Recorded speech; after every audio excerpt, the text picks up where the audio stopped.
Most people who study Machiavelli miss the one principle that actually separates the people who win from the people who just look like they're winning. And you've already felt it the moment you talked too much and watched your position collapse. This penitential winning city, the time you reacted emotionally and handed someone exactly what they needed to use against you.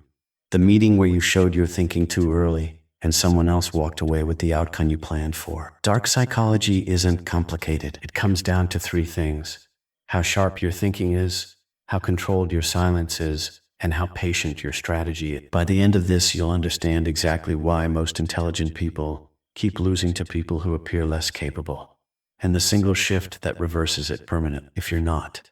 The people who consistently win in high-stakes environments aren't always the most intelligent people in the room. They're the most disciplined about when they reveal their intelligence. And Machiavelli understood this distinction centuries before modern psychology gave it a name. Thinking sharp isn't about processing information faster. It's about processing it privately, completely, before anyone else in the room knows you're doing it. The first discipline is thinking before the room knows you're thinking. Most people announce their analysis as it's happening. They process out loud, share half-formed conclusions, invite feedback on ideas that aren't ready to survive scrutiny. Watch what this does in any competitive environment. The person who thinks out loud hands the room a real-time map of how their mind works. Everyone listening learns which assumptions they rely on, where their reasoning has gaps, and what conclusions they're moving toward before they've arrived.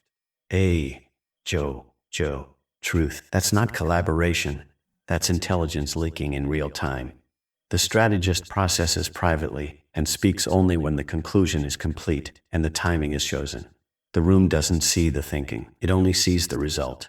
And results without visible process create a specific kind of respect that explanations never produce. This is what Machiavelli meant when he observed that the prince who reveals his deliberations invites interference in them. The moment your thinking is visible, it becomes subject to other people's agenda. Keep it invisible until it's irreversible. Here's the part that's worth sitting with before we go further. The reason most smart people think out loud isn't because they lack discipline. It's because they've been rewarded their whole lives for the performance of intelligence, not the results of it. School grades, visible thinking, meetings reward whoever speaks first. The entire system trains you to display your cognitive process rather than protect it. Unlearning that is the actual work. The second discipline is using silence as a psychological tactic, not just an absence of noise. Silence in the right moment does something that no argument can replicate.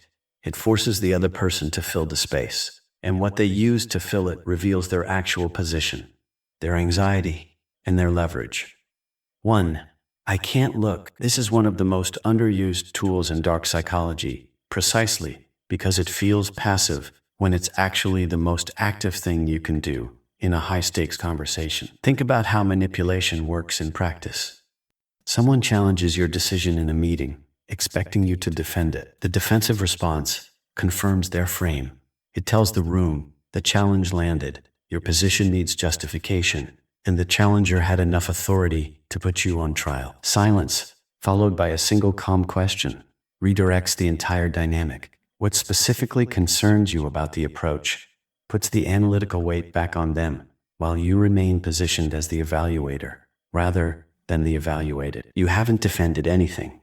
You've simply refused to enter the frame they built for you. Emotional control under pressure is the single variable that separates strategic thinkers from reactive ones in every environment where power operates through perception. The person who stays measurably calmer than everyone else when the situation escalates doesn't just look more powerful, they actually become more powerful because their thinking stays uncompromised, while everyone around them is making decisions driven by cortisol rather than calculation. The third discipline is winning through patience rather than speed. The most common mistake intelligent people make in competitive environments is moving too fast, presenting the solution before the room understands the problem, making the decisive move before the opponent has fully committed to their position, revealing the strategy while there's still time for it to be countered. Speed feels like strength. In most high-stakes situations, It's actually the fastest way to lose your advantage. Machiavelli's most enduring strategic principle wasn't about aggression. It was about timing. The prince who moves before the moment is ready wastes the preparation that created the opportunity. Mind games played by the most effective strategic thinkers aren't complicated. They're simply the result of someone who waited longer than everyone else expected before they moved.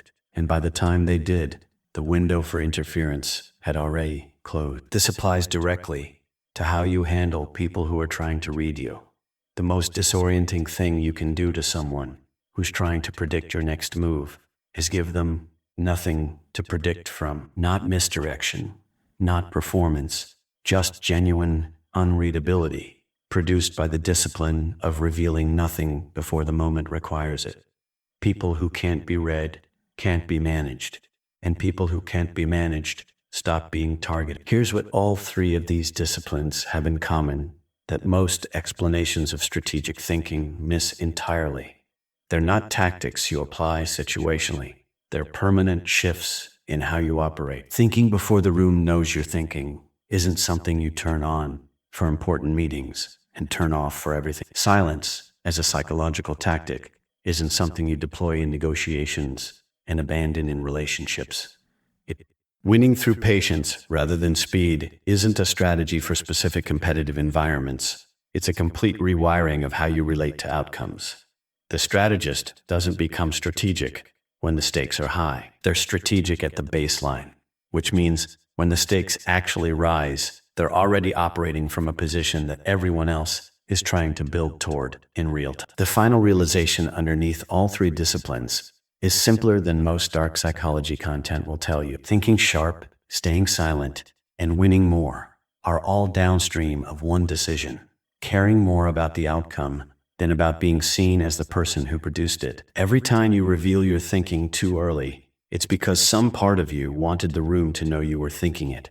Every time you break silence to fill the tension, it's because some part of you needed the discomfort to stop. Every time you move too fast, it's because some part of you wanted the result confirmed before it was actually secured. Strip that need out, and the three disciplines follow naturally. Keep it, and no amount of tactical knowledge changes the pattern. If this shifted how you think about silence, timing, or visible intelligence, that's exactly the point. If you want to understand what happens when you've mastered all three, and people in your environment can no longer predict your position at all, watch. Never do these things in public. Machiavelli's warning. Next, that's where the baseline these three disciplines build toward becomes a permanent strategic advantage. Take care of yourself